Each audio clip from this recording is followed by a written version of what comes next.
Il n'y aura pas de problème d'approvisionnement de carburant en France. Christian Estrosi, le ministre de l'Industrie, s'est voulu rassurant ce matin, après 5 jours de grève chez Total. Pourtant, les automobilistes commencent à s'inquiéter. Il faut rappeler que les raffineries Total représentent plus de la moitié des capacités de production d'essence de notre pays. Anne-Sophie Fouché et Éric Janet. À Toulouse, quelques stations Total sont déjà en rupture de stock. Mais il s'agit de cas isolés car pour la plupart des stations, les cuves sont encore pleines. Mais jusqu'à quand? Je suis venu là directement parce que j'ai vu que apparemment c'était la misère pour trouver du carburant sur Toulouse. Si vous ne prenez pas d'assaut comme ils font d'habitude dès qu'il y a un mouvement de grève, eh ben on pourrait tenir beaucoup plus longtemps. Même écho à Paris ce matin, comme partout en France, quelques clients font des réserves par précaution. Ça commence à être déjà la débandade.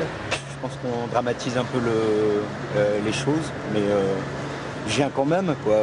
Je suis à demi-plein, mais je viens quand même. Il y a assez de réserves, je pense, donc normalement, avant que le problème s'empire, il ne devrait pas avoir de problème.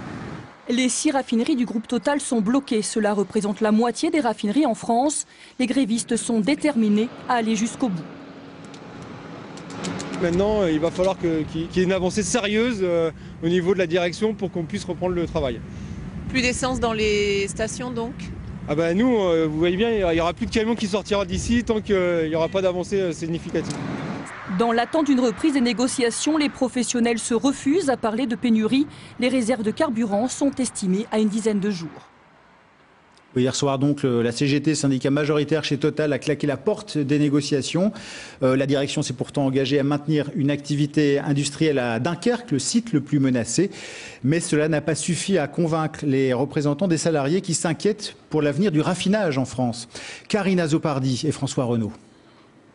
Plus de 6 heures de discussion au siège de Total et au final un claquage de porte général des syndicats avec un appel à accentuer la pression.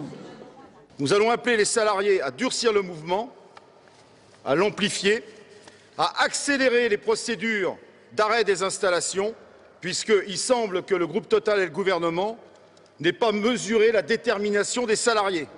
Les syndicats veulent que le comité d'entreprise annonçant la fermeture de la raffinerie de Dunkerque se tienne le plus tôt possible.